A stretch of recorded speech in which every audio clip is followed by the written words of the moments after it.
สร้างขึ้นใช่อื่นไกล ขอความนอบน้อมจงมีแด่องค์พระสัมมาสัมพุทธเจ้าอันเป็นพระบรมครูศาสดาเอกของโลกเป็นที่พึ่งทางอกทางใจของเรามนุษย์และเทวดาทั้งหลายไหว้สาพระสัทธรรมเจ้าพระอริยสงฆ์เจ้า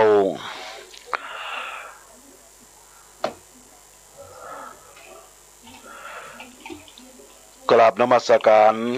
ถวายความเคารพพระเดชพระคุณหลวงพ่อพระธรรมเสนาบดีรองเจ้าคณะภาค7เจ้าวาดวัดพระธาตุดอยสุเทพราชวรวิหารนมัสการพระเดชพระคุณหลวงพ่อพระเทพปริยัติเจ้าคณะจังหวัดเชียงใหม่เจ้าวาดวัด7 ยอดพารามหลวงไวยสาท่านพระเดชพระคุณพระเทพมังคลาจารย์พระเทพสิงหวราจารย์รองเจ้าคณะจังหวัดเชียงใหม่ทั้ง2 รูปกราบนมัสการหลวงพ่อท่านพระครูโกศลธรรมวิจัยหลวงพ่อเจ้าคณะอำเภอสันทรายวัดเขาแต้นหลวงหลวงพ่อท่านพระครูสถิตธุลาธรผู้รักษาการแทนเจ้าวาดวัดสันขยอมตำบลสันทรายน้อยอำเภอสันทรายจังหวัดเชียงใหม่ประสงค์เทลานุเทระครูบาอาจารย์จุตนจุองค์จุรูปขอเจริญพร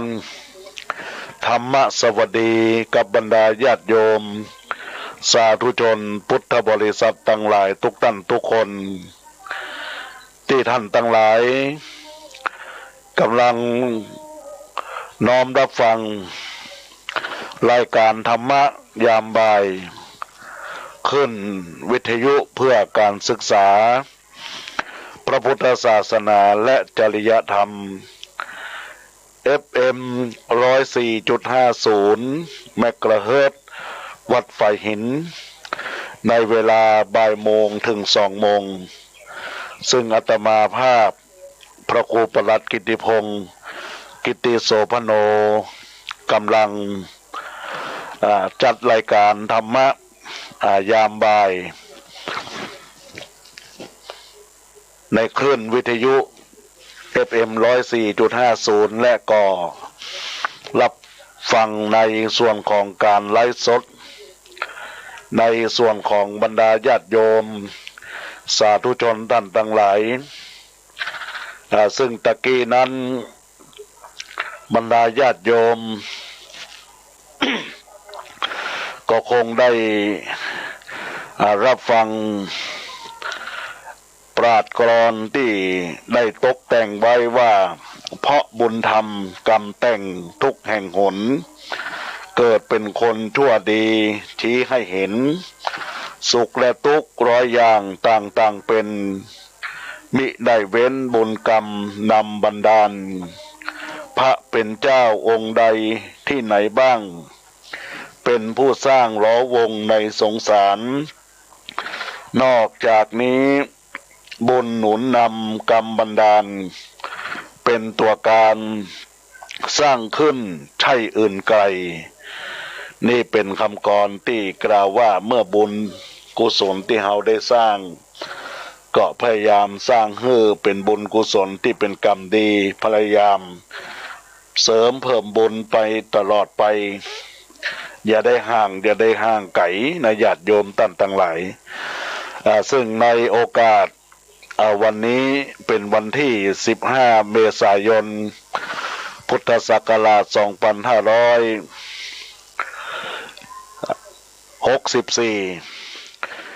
บรรดาญาติโยมสาธุชนพุทธบริษัททั้งหลายทุกท่านทุกคนที่กำลังน้อมรับฟังรายการอยู่ในขณะนี้ก็ยังอยู่ในห่วงของเทศกาลปีใหม่เมืองเป็นเทศกาลที่เฮาฮ้องว่าตุสงกรานต์ปีใหม่เมืองล้านนาแต่เฮาบ่มีการได้เล่นน้ำญาติโยมท่านทั้งหลายแต่เฮาเพียงแต่เราท่านทั้งหลายได้ทำกาละเรียกว่าในส่วนของทำบุญสุนทานแล้วก็บ่ได้กระทำในส่วนของเล่นน้ำปีใหม่นะก็ช่วงก่อนวันนี้ด่วนที่สุดทางได้พบผู้ติดเชื้อรายใหม่เกือบจะพันกว่าและญาติโยมและท่านทั้งหลายซึ่งในโอกาสนี้ก็ต้องพยายามขจัดปัดเป่าโรคภัยไข้เจ็บเพื่อห่างกันและกันอย่าได้มีสิ่งใดมากำมากายในโรคภัยไข้เจ็บที่เกิดขึ้นในญาติโยมดังนั้นก็ต้องขอฝากกับบรรดาญาติโยมสาธุชนพุทธบริษัททั้งหลายที่ท่านทั้งหลายได้ตั้งอกตั้งใจในการกระทำบุญกระทำกุศลในเทศกาลปีใหม่เมืองของเฮาก็พยายามเว้นระยะห่างอยู่กันห่างๆแบบห่วงๆพยายามล้างมือพยายามใส่แมสเป็นจุดสำคัญในชีวิตของเฮาเป็น New Normal ที่เฮาจะต้องประพฤติปฏิบัติในญาติโยมและท่านทั้งหลายดังนั้นก็ต้องขอฝากกับบรรดาญาติโยมสาธุชนเราท่านทั้งหลายทุกท่านทุกคนบรรดาญาติโยมสาธุชนเราท่านทั้งหลายในโอกาสที่วันนี้เป็นวันสงกรานต์ปีใหม่เมืองจะถือเอาปกติล้านนาว่าเป็นวันเนาก็แล้วแต่ถ้าเฮาสะดวกวันนี้ที่เฮาได้ยึดถือมาตั้งแต่ดั้งเดิมเป็นวันพญาวันก็พิจารณาแล้วแต่บรรดาญาติโยมสาธุชนท่านทั้งหลายในโอกาสนี้ก็จะได้ขอมอบกรที่คุณโยมแม่พวงมาศแก่นจันทร์ท่านได้ส่งเข้ามาแล้วจะได้นำเอาอู้อาจารย์กับบรรดาศรัทธาญาติโยมเกี่ยวกับธรรมเนียมโบราณเทศกาลสงกรานต์บรรดาลูกหลานไปกราบการผู้ใหญ่ต่อไปเข้าวัดนมัสการพระสงฆ์ด้วยเจตจำนงเพื่อส่งน้ำพระรับศีลฟังธรรมบำเพ็ญกุศลเสริมชะตาตนให้พ้นทุกข์ร้อนเป็นวันตรัญญูรู้คุณบุพการีเครื่องหมายคนดีเกิดสามัคคีธรรมนี้ก็คุณแม่พวงมาศแก่นจันทร์ท่านได้นำเอาคำปราชญ์คำกรของพระเดชพระคุณพระพุทธสารเถรวิปัสสนาหรือว่าหลวงปู่บุญกู้อนุตตโรได้นำมาส่งทางอาตมาภาพก็แชร์ในบทกลในคลื่นวิทยุเพื่อการศึกษาพระพุทธศาสนาและจริยธรรมนั้นได้ญาติโยมและท่านทั้งหลายที่ท่านทั้งหลายได้อยู่ตั้งบ้านตั้งจองได้รับฟังรายการธรรมะที่อาตมาภาพกำลังจัดรายการอยู่ในขณะนี้ก็ร่วมกันอนุโมทนาบุญกุศลร่วมกันในญาติโยมและท่านทั้งหลายเพราะว่ากาละธรรมะแห่งองค์สมเด็จพระสัมมาสัมพุทธเจ้านั้นเป็นสิ่งสำคัญที่เราจะได้ยึดถือได้นำมาประพฤติปฏิบัติเป็นหลักแห่งการทำคุณงามความดีทำความดีเพื่อตนตัวของเราให้มีความสุขมีความเจริญก้าวหน้ารุ่งเรืองในหน้าที่กิจการงานทุกสิ่งทุกอย่างก็ขอฝากกับบรรดาญาติโยมสาธุชนพุทธบริษัทเราท่านทั้งหลายตัววันนี้ ที่ญาติโยมสาธุชนท่านทั้งหลายได้รับฟังรายการธรรมะอยู่ในขณะนี้นั้นอาตมาภาพก็ได้นำเอาสารธรรมเก็บมาอู้จ๋ากับบรรดาศรัทธาญาติโยมสาธุชนพุทธบริษัททั้งหลายทุกท่านทุกคนซึ่งการรับฟังขึ้นธรรมะในส่วนของอาตมาภาพซึ่งอาตมาภาพนั้นก็เปิดได้รับฟังเพื่อที่จะได้นำเอาหลักธรรมคำสอนแชร์ไปในส่วนของบอกว่าจะเป็น Facebook เพราะว่าจะเป็นไลน์ก็เป็นสิ่งที่ท่านสามารถดูรับชมรับฟังย้อนหลังได้เพื่อเป็นกาละที่เราท่านทั้งหลายน้อมรับฟังธรรมะโดยอาตมาภาพได้จัดรายการธรรมะสู่ใจขึ้นวิทยุเพื่อการศึกษาพระพุทธศาสนาและวัฒนธรรมกับทาง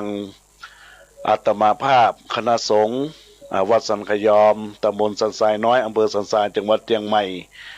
ที่ได้นำรายการธรรมะมาอู้จากกับบรรดาศรัทธาญาติโยมซึ่งในโอกาสสงกรานต์ปีใหม่สิ่งสำคัญในส่วนของความกตัญญูกตเวทิตาธรรมที่เราจะทำให้กับบรรดาผู้ใหญ่คือความกตัญญูที่เราต้องรู้จักคุณงามความดีในส่วนของการเคารพนอบน้อมเคารพบูชาสักการะเพื่อเป็นกาละในส่วนของที่เราท่านทั้งหลายได้กระทำบุญกระทำกุศลได้กระทำกาละพระเก้าดำหัวผู้ใหญ่วันนี้ท่านทั้งหลายที่หยุดจากการจากงานก็จะไปขอพรกับผู้ใหญ่ไปขอความสุขความสวัสดีต่อผู้ใหญ่เพื่อที่พรอันนั้นจะเป็นสิ่งที่ดีกับตนตัวของมูลศรัทธาญาติโยมสาธุชนเราท่านทั้งหลายเพราะฉะนั้นในโอกาสปีใหม่เมืองเฮาก็จะไปลืมละผู้ใหญ่ที่เฮาได้เคารพนับถือผู้ใหญ่ได้กระทำการเลี้ยงดูเฮามาสิ่งสำคัญก็จักได้ตอบแทนพระคุณครั้งหนึ่งที่เฮาได้มีเทศกาลปีใหม่เมืองสะเก้าดำหัวรดน้ำอวยพรเปิ้นก็จะได้รับคำอวยพรเหล่านั้นเอานำไปใช้ประพฤติปฏิบัติในญาติโยมและท่านทั้งหลายตอนนี้ใน Facebook ของอาตมาภาพก็ได้มีท่านผู้ชมและผู้ฟังได้รับฟังการไลฟ์สดแล้วก็เข้ามาในกล่องข้อความก็มีคุณโยมยายนวลเตชะกุลพงกรหรือว่าคุณโยมแม่ประจงมนเตชะกุลพงกรจากอาบ้านสันทรายได้เข้ามาสาธุเจ้ารับฟังธรรมะท่านอยู่เนอร์ตอนนี้ก็มีคุณแม่จันเพนกำโพธาจากบ้านแม่เฮียอำเภอเมืองจังหวัดละปูนแม่เฮียอำเภอเมืองจังหวัดเชียงใหม่แม่จันเพนได้ทักทายเข้ามาในกล่องข้อความแล้วก็มีคุณโยมเกี่ยงคำรุ่งไพโรจน์ได้กล่องข้อความเข้ามาดักถ่ายนี่อยู่บ้านแม่ดอยสะเก็ดก็อนุโมทนาขอบคุณเนื้อญาติโยมท่านทั้งหลายแล้วก็มีคุณโยมนาชากาแฟได้รับฟังในการไลฟ์สดในโอกาสนี้ได้ทักทายเข้ามาว่ากราบสาธุสาธุเจ้าเนอก็เจริญพรกับคุณโยมที่ได้ตั้งอกตั้งใจรับฟังจากคลื่นวิทยุFM 104.50 เมกะเฮิรตซ์ขึ้นวัดฝ่ายหินในรายการธรรมะยามบ่ายขึ้นวิทยุเพื่อการศึกษาพระพุทธศาสนาและวัฒนธรรม FM 104.50 เมกะเฮิรตซ์วัดฝ่ายหินในเวลาบ่ายโมงจนถึงเวลา2 โมงด้วยกันในญาติโยมต่างหลาย ในเทศกาลปีใหม่เมืองที่อาตมาภาพได้อุจากับบรรดาศรัทธาญาติโยมสาธุชนพุทธบริษัทท่านตั้งหลายที่อุจากันเมื่อกี้นั้นสิ่งสำคัญที่เฮาท่านตั้งหลายได้กระทำบำเพ็ญบุญกุศลทำบุญสุนทานไปหาผู้ลงรับดับขันไปโดยการที่ได้ถวายทานขันเข้าขันน้ำเป็นกาละที่เฮาท่านตั้งหลายเพิ่นบอกความกตัญญูกตเวทีเปรียบเสมือนเสาบ้านการรู้จักหน้าที่ก็เปรียบเสมือนบันไดบ้านความมีน้ำใจเปรียบเสมือนประตูบ้านบุญกุศลเปรียบเสมือนหลังคาบ้านหลังคาบ่หัวบันไดบ่ชำรุดประตูบ่ผุพังเสามั่นคงเจ้าของบ้านก็ย่อมมีความเจริญนี่เป็นหลักของการดำเนินชีวิตที่เราจักได้ร่วมกันประพฤติปฏิบัติในของการส่งเสริมแห่งการทำความดีในญาติโยมและท่านทั้งหลายก็ขอฝากกับบรรดาศรัทธาญาติโยมสาธุชนพุทธบริษัททั้งหลายตอนนี้ก็มีคุณโยมเจ้าของเฟซได้กล่องข้อความมาใน Facebook ในกล่องข้อความว่าไหว้สาเจ้าสาธุอันนี้ก็เจ้าของเฟซกล้วยมั่มได้เข้ามาในรายการธรรมะสู่ใจกล้วยมั่มกับข้าวนึ่งต้องขอเจริญพรกับบรรดาศรัทธาญาติโยมสาธุชนพุทธบริษัททั้งหลายในโอกาสวันนี้ก็เป็นวันปีใหม่ก็จะได้อุจาที่ตะกี้นั้นได้อุจาในเรื่องของการทำคุณงามความดีในเรื่องของการสะเกาดำหัวผู้ใหญ่ความสำคัญของคนใหญ่ของผู้ใหญ่นั้นญาติโยมทั้งหลายคนใหญ่หรือว่าผู้ใหญ่ก็คือผู้ที่เกิดก่อนผ่านความร้อนความหนาวผ่านเรื่องราวในโลกมาก่อนผู้ใหญ่ต้องเป็นผู้มีภูมิอันได้แก่ภูมิหูหรือว่ารู้เรื่องอันเป็นศาสตร์ต่างๆอย่างลึกซึ้งอันมีความรู้กระจ่างญาติโยมทั้งหลายเพียงแต่ว่าอย่างเดียวแต่ความเชี่ยวชาญก็จะเกิดผลอาจจะเชิดชูฟูสกลถึงคนจนพงไพคงได้ดีนี่ก็คือผู้ใหญ่ที่มีภูมิรู้ส่วนภูมิธรรมญาติโยมทั้งหลายภูมิธรรมก็เป็นผู้ใหญ่ที่ต้องมีคุณธรรมประจำตนเพราะคุณธรรมสร้างความสำคัญให้ผู้ใหญ่ผู้น้อยให้ความเคารพยำเกรงเพราะท่านประพฤติธรรมตามคำกรที่กล่าวว่าสักกวาผู้ใหญ่ดีดูที่ไหนดูที่ใจมีธรรมประจำจิตหนึ่งอดทนยิ้มแย้มแจ่มเป็นนิดสองมีจิตคิดริเริ่มเสริมตื่นตัวสามเป็นผู้ขยันมันทำกิจสี่พินิจมอบงานการให้ทั่วห้ามีเมตตาธรรมประจำตัวหกตรวจทั่วงานที่มอบชอบทำญาติโยมสาธุชนเราท่านทั้งหลายที่ได้น้อมรับฟังก็พยายามฟังตัวคอยตามไปตัวในญาติโยมและท่านทั้งหลายตอนนี้อาตมาภาพก็จะได้อนุโมทนาขอบคุณกับบรรดาญาติโยมที่ได้ทักเข้ามาในกล่องข้อความก็มีคนโยมเกี่ยงคำรุ่งไพโรธได้กราบสาธุเจ้ากำลังรับฟังแล้วก็เปิดฟังอาตมาภาพเปิ่นได้จำศีลเป็นตาภาวนาที่วัดเจ็ดลินในญาติโยมทั้งหลายได้ไปตานเจดีย์ทรายตานน้ำตานเข้าเนาะปุจจาตรงที่วัดตัวในญาติโยมทั้งหลายตอนนี้ก็ขออนุโมทนากับคุณโยมเก่งคำรุ่งโรจน์ที่รับฟังอยู่ทางวัดเจริญก็คงจะมีงานในญาติโยมและท่านทั้งหลายตอนนี้ก็ญาติโยมสาธุชนทั้งหลายสิ่งที่อาตมาภาพได้อุจาไปเมื่อตะกี้ว่าความว่าเป็นผู้ใหญ่ในส่วนของความเป็นภูมิรู้ความเป็นผู้ที่มีภูมิธรรมและประการที่สามนั่นก็คือภูมิฐาน คือคนใหญ่เจริญทั้งวัยวุฒิคุณวุฒิและก็ชาติวุฒิต้องภูมิฐานมีความสง่างามความภูมิฐานของผู้ใหญ่ก็จะต้องเกิดได้อยู่ที่พลังภายนอกเกิดจากบุคลิกภาพพลังภายในเกิดจากคุณภาพของใจที่หนักแน่นมั่นคงก็คือการวางตนเป็นหลักนักแน่นในเรื่องของธรรมในญาติโยมและท่านทั้งหลายเหมือนกับคำกรที่จะได้ขอฝากกับท่านผู้ใหญ่ที่ได้รับฟังรายการอยู่ในขณะนี้ญาติโยมทั้งท่านทั้งหลายว่าเป็นผู้ใหญ่ให้ดีต้องมีหลักเด็กดีก็รักชื่นชมนิยมทั่วเป็นผู้ใหญ่มิใช่ใหญ่อยู่ที่ตัวหรือที่หัว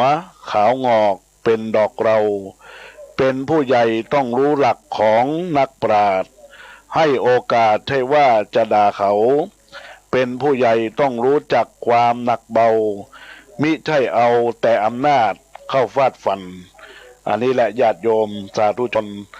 ท่านผู้ฟังทั้งหลายก็ต้องขอฝากธรรมะเกี่ยวกับการประพฤติปฏิบัติของสภาวะของผู้นำของผู้ใหญ่ที่เราจะเห็นว่าปัญหาต่างๆที่เกิดขึ้นกับเด็กหรือว่าผู้ร่วมอุดมการณ์กันทุกวันนี้สาเหตุที่เกิดเพราะผู้ใหญ่สร้างขึ้นมาทีหลังทั้งสิ้นบอกว่าจะเป็นการคบค้าสมาคมในวงบอกว่าจะเป็นวงเฮฮาปาร์ตี้กันผู้ใหญ่เป็นผู้กำหนดบทบาทหรือว่าอนาคตของละอ่อนดังนั้นความเสื่อมความเจริญก้าวหน้าของละอ่อนจึงอยู่กับคนใหญ่นะญาติโยมทั้งหลายเราจะเห็นว่าผลพวงของความเจริญทางวัตถุที่คนใหญ่ต่างยินดีปีดากันเหลือเกินนั้นอีกมุมหนึ่งเกิดจากอันหยังเด็กจากความเจริญกระดังกล่าวในญาติโยมและท่านทั้งหลายศรัทธาสาธุชนท่านผู้ฟังทั้งหลายตอนนี้อาตมาภาพก็จะได้นำธรรมะเป็นเรื่องอธิบายญาติโยมทั้งหลายไปว่าเด็กวิบัตินี่เป็นยังไงปัญหาเด็กไทยใจแตกมั่วสุมก็เป็นปัญหาหลักสำคัญการกระทำของไขที่วิบัติชีวิตของละอ่อนขณะนี้นับวันทวีความรุนแรงบอกว่าจะเป็นการขัดแย้งซึ่งกันและกันแต่โดยเฉพาะจะต้องให้กาละความเชื่อถือซึ่งกันและกันถ้าหากว่าผู้ใหญ่มาฟังเสียงละอ่อนจะรู้ว่าเด็กปัจจุบันต้องการอันอย่างปัญหาข้อขัดแย้งปัญหาข้อขัดข้องของเด็กอยู่ที่ไหนเด็กสะท้อนปัญหามากมายอยู่ที่ว่าคนใหญ่มีเวลาฟังละอ่อนพ่องก่อแล้วก็เด็กที่มีความกังวลเกิดขึ้นกับละอ่อนตั้งแต่อยู่บ้านไปโรงเรียนเข้าสังคมที่บ้านพ่อแม่เอาแต่ใจบ่ให้ความอบอุ่นแก่ลูกในญาติโยมทั้งหลายก็ต้องพยายามคอยช่วยเหลือดูแลปัญหาเหล่านี้เพื่อบ่ให้มันเกิดขึ้นในญาติโยมท่านทั้งหลายศรัทธาสาธุชนท่านทั้งหลายในสิ่งที่เราท่านทั้งหลายได้รับฟังไปก็เป็นส่วนหนึ่งที่เราท่านทั้งหลายอาจจะต้องปรับถึงวิธีการในยุคปัจจุบันก็ต้องเข้าอกเข้าใจซึ่งกันและกันการที่จะเข้าอกเข้าใจซึ่งกันและกันระหว่างผู้ใหญ่กับเด็กหรือว่าวัยเดียวกันกลางคนก็ดีเราจะต้องมีความยิ้มฮือใจเย็นเห็นชอบตอบรับสนับสนุนแล้วก็ในส่วนของการเป็นอยู่ก็จะอยู่ด้วยความสงบและก็มีความสันติในญาติโยมท่านทั้งหลายศรัทธาญาติโยมทั้งหลายในส่วนของกาละธรรมะในส่วนของจิตใจของคนเฮาในญาติโยมทั้งหลายคือความสำนึกในการทดแทนพระคุณอย่างวันนี้ท่านทั้งหลายได้รับฟังบางผู้บางท่านได้ไปวัดวาอารามก็เป็นการตอบแทน พระคุณของพระพุทธศาสนาอันนี้เป็นสิ่งสำคัญคณะที่เราท่านทั้งหลายในปัจจุบันเราท่านทั้งหลายได้อยู่ร่วมกันด้วยความต้องการของชีวิตมโนธรรมก่อสำนึกด้วยคุณในคุณของชาติสำนึกในความรักชาติรักแผ่นดินรักในหลวง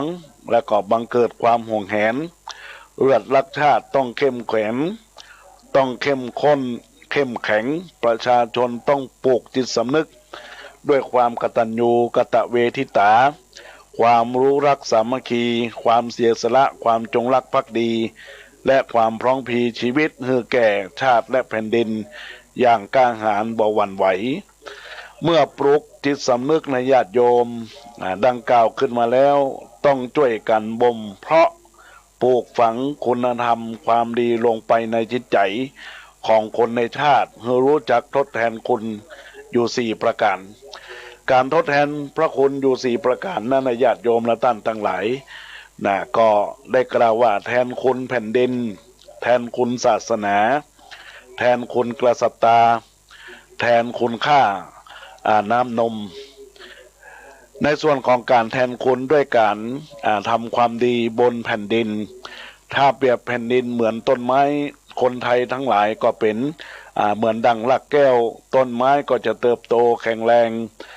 มั่นคงรากแก้วต้องทำหน้าที่ให้มีความสมบูรณ์ความอุดมสมบูรณ์ในญาติโยมและท่านทั้งหลาย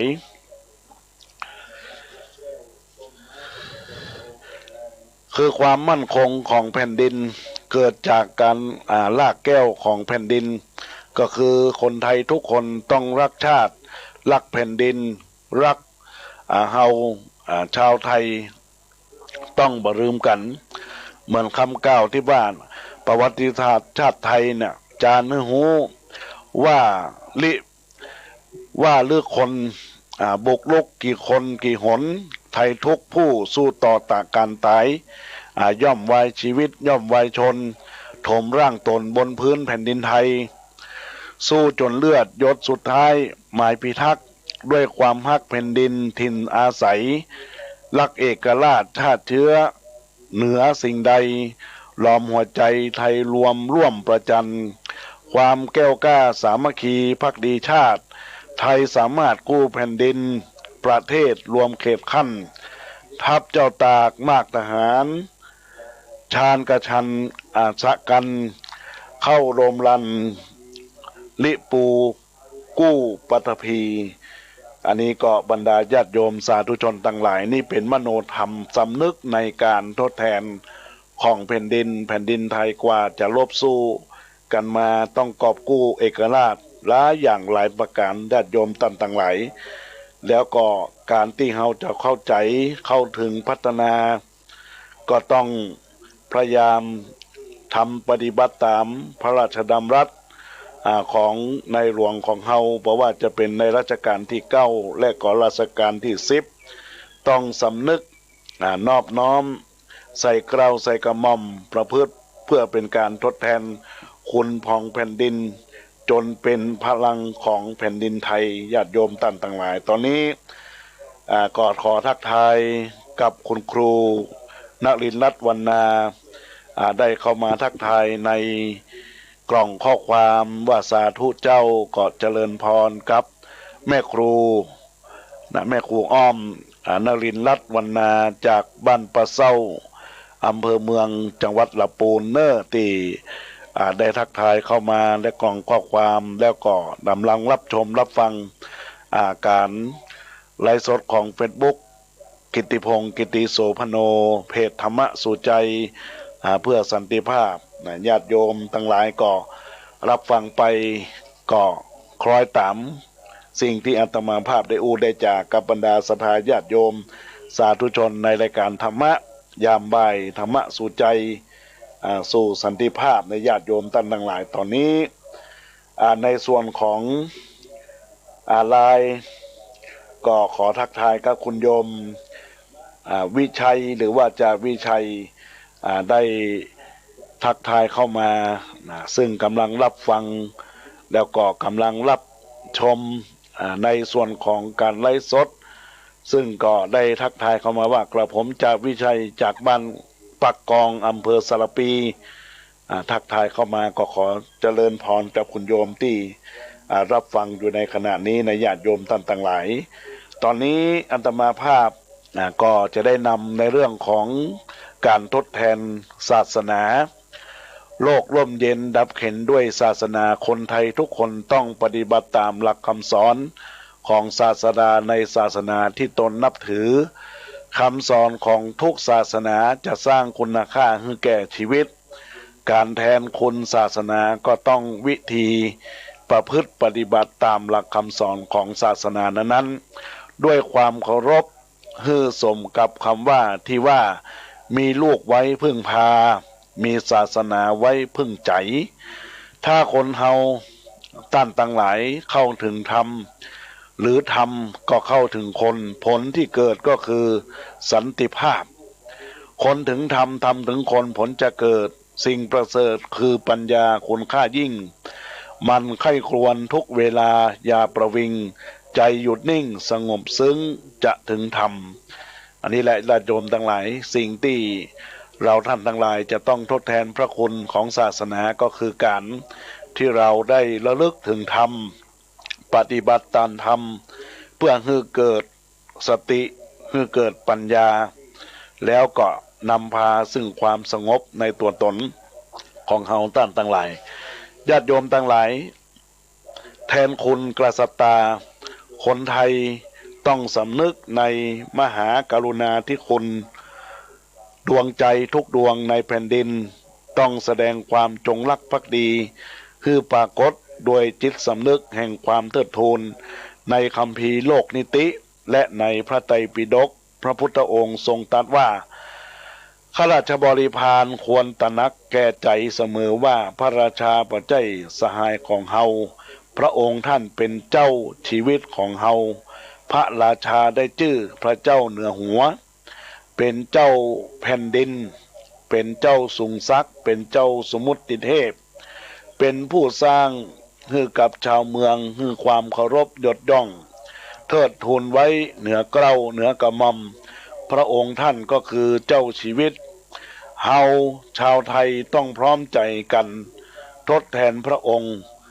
ท่านด้วยการปฏิบัติตามพระราชดำรัส โดยเฉพาะปิดทองหลังพระงานทุกอย่างมีด้านหน้าและด้านหลังเหมือนเหรียญบาทงานด้านหน้านั้นมีความทำกันเยอะแยะหรือว่ามากมายและมีคนแย่งกันทำเพราะมีผลเห็นได้ชัดและก็ปูนบำนัดกันไปเต็มที่แต่งานด้านหลังก็บ่ปรากฏแก่สายตาของคนต้องเป็นคนที่เข้าใจงานและหน้าที่ของตัวแต่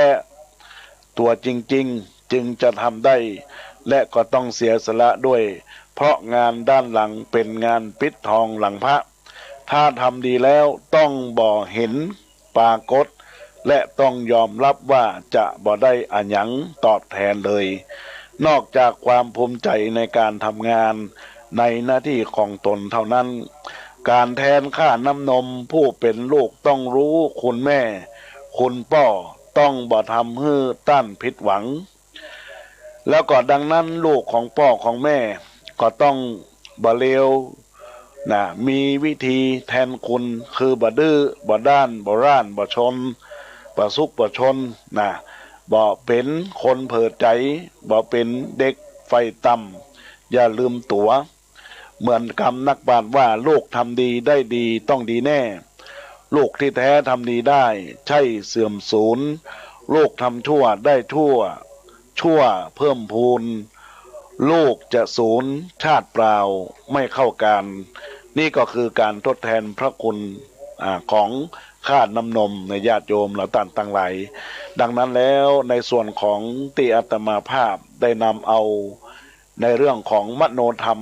สำนึกทดแทนคุณแผ่นดินคุณศาสนาคุณกษัตริย์และคุณค่าน้ำนมและได้อูจาในเรื่องของลักษณะของผู้ใหญ่ปฏิบัติต่อความเป็นผู้น ของเด็กนะแล้วก็เด็กก็ต้องปฏิบัติต่อผู้ใหญ่เพื่อที่สิ่งสำคัญก็คือมีความเคารพนอบน้อมและก็เป็นการที่ละอ่อนได้มีการแสดงความคิดเห็นบางอย่างบางสิ่งเฮาก็ต้องพยายามฟังนะ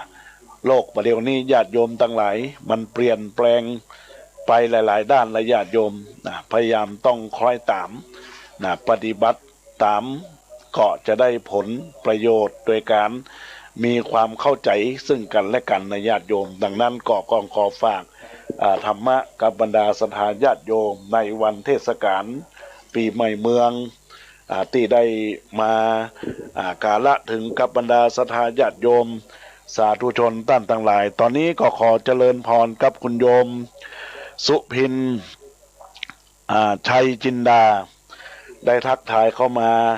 ในรายการในกล่องข้อความว่ากราบไหว้สาท่านแล้วก็สาธุเจ้ากำลังรับฟังอยู่ก็ขอเจริญพรกับคุณโยมสุพินชัยจินดาเนื้อที่กำลังรับฟังรายการธรรมะในตอนนี้ก็ต้องขออนุโมทนาขอบคุณกับมูลศรัทธาญาติโยมสาธุชนท่านผู้ฟังท่านทั้งหลายที่น้อมรับฟังรายการในการรับฟังผ่านเฟซบุ๊กกิติพงศ์กิติโสพโนเพจธรรมะสู่ใจสู่สันติภาพในญาติโยมท่านทั้งหลายวันนี้ในกาลที่อาตมาภาพได้อุจาหลักธรรมก็ได้มีการอุจาสิ่งสำคัญก็คือเข้าสู่ห่วงของเทศกาลสงกรานต์หรือว่าปีใหม่เมืองแม้นว่าปีใหม่เมืองเฮาบ่ได้รดน้ำกันก็พยายามอดเอาญาติโยมทั้งหลายของฮือโรคภัยไข้เจ็บทุกสิ่งทุกอย่างที่เกิดขึ้นในปัจจุบันในจังหวัดเชียงใหม่ก็ว่าได้ญาติโยมทั้งหลายก็พยายามมือหายไปก่อนแล้วเฮาก็มีความสุขสงบใจในโอกาสในปีหน้าปีในญาติโยมท่านทั้งหลายส่วนการทำบุญสุนทานกับตนตัวในเทศกาลที่เกิดขึ้นที่เรียกว่าเปลี่ยนจุลศักราชตัวเปิ้งก็ดีหรือว่าได้เปลี่ยนราศีจากราศีเมษสู่ราศีพฤษนี่นะญาติโยมท่านทั้งหลายก็ต้องพยายามปฏิบัติตามหลักคำสอนของปู่ย่าตายายของผู้ที่เป็นผู้รักผู้ใหญ่เฮาก็ปฏิบัติกันซึ่งกันและกันเพื่อให้มีความสุขเกิดขึ้นในเทศกาลปีใหม่เมืองของเฮาในญาติโยมและท่านทั้งหลายตอนนี้อาตมาภาพก็คงจะได้อุจากับบรรดาญาติโยมเหลือเวลาแถมหลายนาทีที่จะได้อุจากับบรรดาศรัทธาญาติโยมถ้าหากว่าท้ายรายการก็จะมีการพบปะกันในสายหน้าไมค์อุจากันที่เบอร์โทรศัพท์ในญาติโยมท่านต่างหลายตอนนี้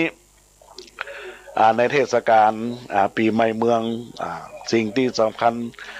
ทุกท่านทุกคนอยากมีความสุขความสุข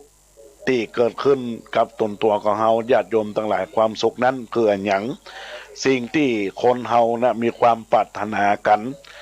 มากที่สุดนั้นก็คือความสุขบอกว่าจะเป็นมนุษย์หรือสัตว์เดรัจฉานจะเป็นชนชาติใดภาษาใดที่ใดก็ตามต่างก็มีความปรารถนาความสุขบ่มีใครอยากได้ความทุกข์เป็นสิ่งที่บ่พึงปรารถนาเหมือนกันทั้งนั้นอู้กันถึงเรื่องของความสุขนั้นก็มีหลายแบบกายิสุขทางกายเจติกสุขทางใจอามิตสุขอิงอามิตแล้วก็นิรามิสุขก็คือสุขบ่อิงอามิตความสุขทางกายในญาติโยม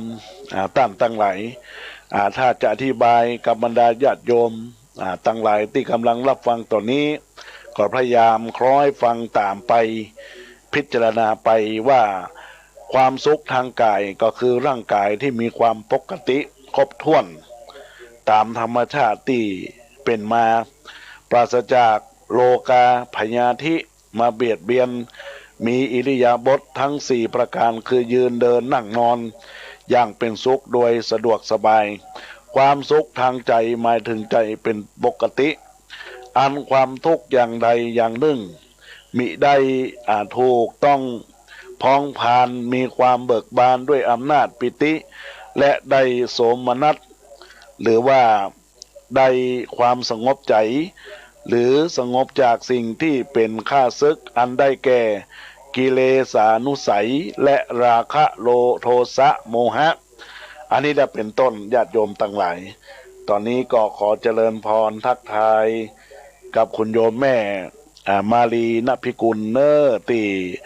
ได้ทักทายเข้ามาในกล่องข้อความว่ากราบนมัสการก็เจริญพรกับคุณแม่มาลีณพิกุลเนอร์ตีได้ทักทายเข้ามา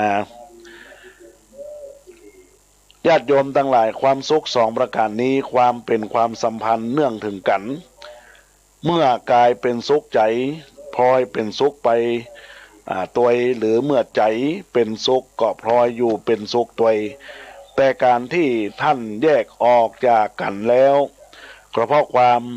เราแบ่งออกสองส่วนหนึ่งก็คือกายส่วนหนึ่งก็คือใจในส่วนของสองนั้นตั้งแห่งความสุขเกิดขึ้นที่ใจของเฮาเพราะใจเป็นผู้รับรู้เป็นเจ้าการใหญ่ในเรื่องการรับรู้การรับเอาความสุขนั้นแต่ความเนื่องกันระหว่างกายกับใจก็ย่อมมีความเสมอไปแยกกันไปออกเป็นความสุขที่บ่เกี่ยวข้องกับกามคุณกิเลสอาสวะต่างๆเป็นความสุขชั้นสูงถึงว่าความสุขเนี่ยญาติโยมทั้งหลายมันเป็นอย่างนี้ว่าสุขอิงอามิตรและสุขบ่อิงอามิตรสุขอิงอามิตรนั้นก็คือความสุขที่ปะปนแอบแฝงไปโดยกามคุณได้แก่ความสุขที่อาศัยรูปเสียงกลิ่นรสโผฏฐัพพะซึ่งเป็นสิ่งที่น่าปรารถนาน่าใคร่น่าพอใจในทางโลกถือว่าเป็นสิ่งที่จะพึงอำนวยความสุขให้แก่ทุกคนซึ่งยังคล้องอยู่กับติดอยู่ในโลกนี้ต่างก็แสวงหาความสุขส่วนนี้ยิ่งได้ก็ยิ่งแสวงหาบ่ฮู้จักพอบ่รู้จักสิ้นสุดถึงแก่แม้จะเป็นความสุขที่บ่จีรังยั่งยืนเป็นความสุขที่จอมปองหลอกลวงหลอกหลอนเป็นไปชั่วคณะประกอบไปด้วยความทุกข์แต่ก็ยังมีความปรารถนากันก็เพราะฐานะที่คนเฮาเป็นปุถุชนยังมีตัณหาอุปทานกิเลสกาสวะนอนเนื่องอยู่จิตตสันดานดังนั้นส่วนความสุขอีกประเภทนั้นก็เรียกว่านิรามิตสุขสุขที่บ่มีอามิตรในญาติโยมความสุขประเภทนี้เป็นความสุขของผู้พ้นโลกแล้วเพราะเฮาต้านทั้งหลายยังเป็นปุถุชนเป็นกัลยาณชนยังต้องคล้องอยู่ในโลกนี้แต่เพื่อที่จะฮื้อมาซึ่งความสุขจะมีความสุขทางกายจะมีความสุขทางใจหรือสุขที่อิงอามิตรก็จะต้องมีอุบายวิธีเพื่อที่จะให้ความสุขนั้นเกิดขึ้นดังนั้นคือความสุขของพระอริยะนั่นเองความสุขประเภทนี้เป็นสิ่งที่เฮาจะได้มายากเหลือเกินความสุขที่ใฝ่ฝันกันมากเกิดจากภายในจิตใจของเฮานั่นเองแต่ที่สำคัญอย่างยิ่งเราต้องพยายามสร้างความดีความงามพอกพูนไว้ที่จิตใจจะเป็นแต่ความสุขแท้จริงยิ่งกว่าความสุขอันเกิดจากวัตถุภายนอกทั้งปวงซึ่งมีแนวทางที่พึงปฏิบัติดังนี้ประการต่อไปที่จะได้อู้จากกับบรรดาศรัทธาญาติโยมว่าแนวทางในการประพฤติปฏิบัติในรักของความสุขนั่นก็คือหนึ่งอย่าถือเขาถือเฮาเพราะการถือเขาถือเฮาจนเกินไปก็จะเป็นชนวนให้เกิดศัตรูมีทางแตกแยกสามัคคีแย่งหมู่แย่งเหล่าแย่งพวกแย่งฝูงก่อให้เกิดการต่อต้านบ่ฮู้จักจบจักสิ้นอย่าได้ยึดถืออันยังเป็นจริงเป็นจังเพราะบ่มีอันยังเตื้องแท้แน่นอน แล้วก็ความแปรปรวนในญาติโยมทั้งหลายเกิดขึ้นทั้งหลายนั่นเองก็จะทำให้เกิดความทุกข์หรือว่าเกิดทุกข์นึกถึงในสิ่งที่เกิดขึ้นนี้ก็เป็นสิ่งที่สำคัญในส่วนของบรรดาญาติโยมสาธุชนท่านทั้งหลายที่รับฟังในข้อแรกไปแล้วก็ขอให้ญาติโยมได้รับฟังแล้วก็ขอให้ญาติโยมทั้งหลายได้น้อมนำไปประพฤติปฏิบัติเป็นหลักแห่งการทำคุณงามความดีญาติโยมท่านทั้งหลายในส่วนของประการที่สองช่วยคนอื่นให้เกิดความสุขการแผ่เมตตาคือคนอื่นสัตว์อื่นมีความสุขได้โดยบ่หวังผลตอบแทนใดๆการหวังผลตอบแทนนั้นก็จะทำให้เกิดความสุขไปเองยิ่งคิดทบทวนความดีที่ทำแก่คนอื่นมากเท่าใดก็จะทำให้มีความสุขใจมากขึ้นประการที่สามมองโลกในแง่ดีอยู่เสมอการมองโลกในแง่ดีย่อมทำให้เรารู้สึกที่จะทำให้เราสบายใจมีแต่สิ่งที่เจริญหูเจริญตาเกิดความสดชื่นเบิกบานในตัวตนตลอดเวลา4 วันเกรงต่ออุปสรรคทั้งปวงอุปสรรคทั้งปวงมีความเดือดร้อนนานับประการเกิดขึ้นเผชิญหน้าต่อสู้เข้าหาแบบนักสู้ด้วยความมีสติความอดทนใจปัญญาคือมากจะทำให้รู้สึกสบายเนื้อสบายตัวสบายใจในญาติโยมและท่านทั้งหลายประการที่5นี้ก็ขอฝากบรรดาญาติโยมเป็นข้อที่เราจะต้องมันพิจารณาว่าอย่าให้ตัวตนมีความโกรธแล้วก็มีความโกรธที่เป็นไฟชนิดหนึ่งไฟที่เกิดขึ้นนั้นเป็นความเร่าร้อนในจิตใจคือเป็นแรงกระวนกระวายเหมือนกับมีนรกอยู่ในใจถ้าระงับความโกรธและความเกลียดชังได้แล้วจึงให้จิตใจได้เย็นสบายมั่นคงอันนี้ก็ขอบรรดาญาติโยมทั้งหลายเป็นการดำรงอยู่ในหลักการที่ฮือกับบรรดาและญาติโยมเกี่ยวกับความสุขว่าย่อมทำให้ได้รับความสุขกล่าวคืออยู่สุขไปอีกส่วนหนึ่งการแสดงความสุขหรือเคล็ดลับที่ทำให้เกิดความสุขนั้นมีหลายวิธีแต่วิธีที่ดีที่สุดนั้นก็จะต้องอาศัยธรรมะขององค์สมเด็จพระชินวรสัมมาสัมพุทธเจ้าเป็นแนวต่างที่จะเป็นความสุขที่ปลอดภัยและมีความสุขที่แท้จริงจึงขอให้ท่านทั้งหลายนำเป็นข้อคติเตือนใจของบรรดาศรัทธาญาติโยมสาธุชนพุทธบริษัททั้งหลายทุกท่านทุกคนในโอกาสนี้ก็เป็นเวลาใกล้ที่จะจบรายการเหลือเวลาแถม10 นาทีอาตมาภาพก็คงจะได้อุจาธรรมะผ่านทางโทรศัพท์กับบรรดาญาติโยมสาธุชนทั้งหลายวันนี้เป็นวันเทศกาลปีใหม่เมืองก็จะได้อำนวยอวยพรกำปอนปีใหม่เมืองให้บรรดาญาติโยมสาธุชนท่านทั้งหลายที่อยู่ตั้งบ้านตั้งจองรับฟังคลื่นวิทยุเพื่อการศึกษาพระพุทธศาสนาและวัฒนธรรม FM 104.50 ในโอกาสนี้ก็ต้องขอ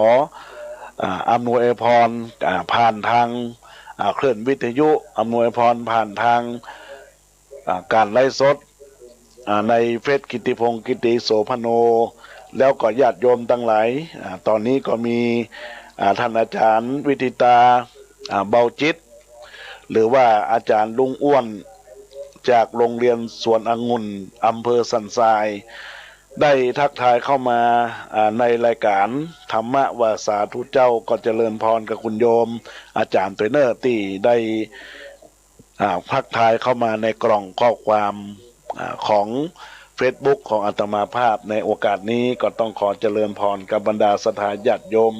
สาธุชนท่านทั้งหลายศรัทธาญาติโยมทั้งหลายตอนนี้ญาติโยมอยู่ทางบ้านได้รับฟังคลื่นวิทยุอยากจะโทรศัพท์เข้ามาสายในรายการก็สามารถที่จะโทรศัพท์ที่ในรายการขณะนี้ที่เบอร์โทรศัพท์096 9692629694สามารถโทรศัพท์มาสายหน้าไม้ได้ในญาติโยมท่านทั้งหลายในโอกาสนี้ก็จะได้อู้จากับบรรดาศรัทธาญาติโยมเกี่ยวกับรายการม่วนเงินสันเล่าภูมิปัญญาล้านนาอู้จากันได้ล้านนาไทยเขามีความเจริญวันนี้จะหยิบยกสิ่งสำคัญในตัวตนของเรื่องของผู้ใหญ่ก็เรื่องราวที่เป็นสาระธรรมนำมากล่าวกับบรรดาญาติโยมก็เป็นสิ่งที่จะเป็นข้อคิดคติเตือนใจให้กับบรรดาศรัทธาญาติโยมทั้งหลายก็ขอฝากไปยังผู้ใหญ่ให้กับลูกกับเต้าบางครั้งลูกได้ไปสะเก้าดำหัวยังพ่อยังแม่ก็ดีก็ฝากให้ลูกทั้งหลายว่า